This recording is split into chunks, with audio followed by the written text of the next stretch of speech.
पिछली क्लास में हमने द्विघात बहुपद के शून्य ज्ञात करना सीखा था और आज की क्लास में हम द्विघात बहुपद के शून्य ज्ञात करके और उसके शून्यकों का द्विघात बहुपद के गुणांकों के साथ संबंध स्थापित करना सीखेंगे। तो ये देखिए द्विघात बहुपद मान लिया हमारा ax² + bx + c ये मानक रूप में है। यहाँ इसके जो गुणांक है abc, a हमारा होता है x² का गुणांक, b हमारा होता है x का गुणांक, c हमारा होता है स्थिरांक यानी जिसके साथ चल रही है। अब मान लिया यदि अल्फा और बीटा था बीटा द्विघात बहुपद ax² + bx + c के शून्यक हो तो शून्यकों का जोड़ बराबर होता है अल्फा प्लस बीटा। यही बात जोड़ का मतलब उनको जोड़ दो ठीक है। और शून्यकों का जोड़ अल्फा प्लस बीटा बराबर होगा -b/b। b क्या है x का गुणांक और a क्या है x² इनका माइनस तथा शून्यकों का जो गुणनफल होता है वो होता है अल्फा गुणा अल्फा यानी अल्फा और बीटा की गुणा बराबर होगा c/a। c स्थिरांक है ये जिसके साथ चल नहीं है वो वाला और a x² गुणा। अब हम एक सवाल के माध्यम से इसको थोड़ा समझने की कोशिश करें। ये सवाल हम ले रहे हैं द्विघात बहुपद 4x² - 8x - 5 के शून्य ज्ञात करके उनका यानी शून्यकों का संबंध गुणांकों के साथ सत्यापित करो। ये क्वेश्चन तो इसका हल ऐसे करेंगे, इस बहुपद को एज इट इज लिख लेंगे 4x² - 8x - 5। यहाँ हम इस पहले थोड़ा रफ वर्क कर लेंगे। रफ वर्क कैसे करेंगे, x² का जो कोफिशिएंट है इसको a बोलते हैं, a बराबर 4। x का जो गुणांक या कोफिशिएंट बोलते हैं वो b बोलते हैं, तो b बराबर -8 और जिसके साथ चल रही है वो अकेला c है तो c बराबर -5। हमने बताया था a और c की गुणा करेंगे, a 4 है c -5 है, 4 और -5 की गुणा -20 होगी। क्योंकि ये गुणा माइनस में आई है इसीलिए हम 20 के ऐसे दो टुकड़े ढूंढेंगे जिनका अंतर b के बराबर, ठीक है 8 के बराबर। तो 20 को लिख सकते हैं 10 दूनी 20, 20 को लिख सकते हैं 4 पंजे 20, 20 को लिख सकते हैं 20। 10 और 2 का अंतर 8 होता है, 4 और 5 का अंतर 1 होता है, 20 और 1 का अंतर 19 होता है। तो हमें क्या चाहिए, अंतर 8 चाहिए, इसके हम टुकड़े ढूंढेंगे 10 और 2। यहाँ एक बात का ध्यान रखना, जो बड़ा टुकड़ा है 10 है और छोटा 2।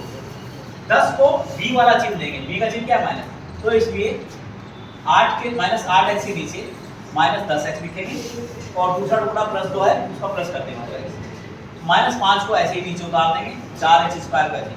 अब इन दोनों में देखेंगे कॉमन क्या है, x यहाँ पे है, यहाँ पे x² का x कॉमन है और 10 के अंदर 2 कॉमन है, 2 × 10, 4 के अंदर भी 2, तो 2x दोनों के अंदर है तो 2x कॉमन ले लिया, तो अंदर बचेगा 2x और इधर बचेगा 2 × 10, x तो चला गया ठीक है, 2x - 5 अंदर बचेगा, बाहर 2x कॉमन है।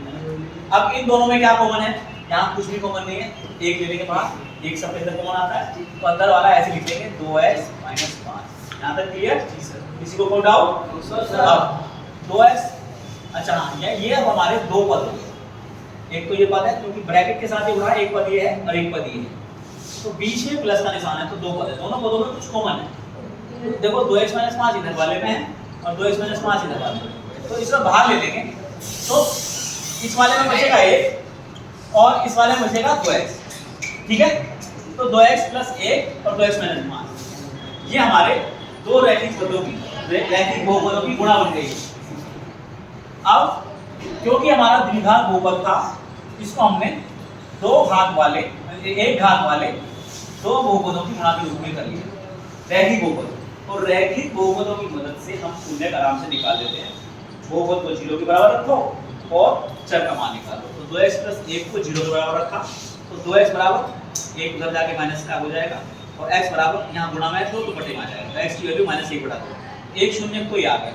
अब दूसरे को रखेंगे 2x - 5 को 0 के बराबर, तो 2x बराबर 5, माइनस का 5 हो जाएगा प्लस का हो जाएगा और x जो गुणा यहाँ पे वहाँ बटे में जाएगा, x बराबर 5/2 दूसरा शून्य का आ गया, इसलिए शून्य बन गया हमारे -1/2 और 5/2। ये अल्फा बीटा मान सकते हैं, ठीक है अल्फा बीटा। अब शून्यकों का जोड़ फार्मूले से क्या होना चाहिए, माइनस बी बटे ए के बराबर। तो शून्य क्या क्या है, -1/2 और 5/2। -1/2 में 5/2 जोड़ेंगे तो ये बराबर आएगा माइनस फार्मूले का, और b की वैल्यू -1/4, माइनस माइनस प्लस हो जाएगा, 8/4 हो जाएगा। नीचे दोनों के 2 कॉमन है तो 2 एक बार रख के और ऊपर वाले अंश जो है एक साथ रख देंगे, -1 + 5 प्लस के 5 और माइनस का 1, आंसर आएगा इधर 5 4/2 और इधर 8/4। अब ये कट के 2 दूनी 4, 4 दूनी 8, 2 बराबर 2, दोनों तरफ बराबर आ गया। तो हमारा शून्यकों का जोड़ -b/a के बराबर सत्यापित हो गया। अब अगला शून्यकों का गुणनफल, प्लीज यहाँ ध्यान दें जी। शून्यकों का गुणनफल होता है c/a।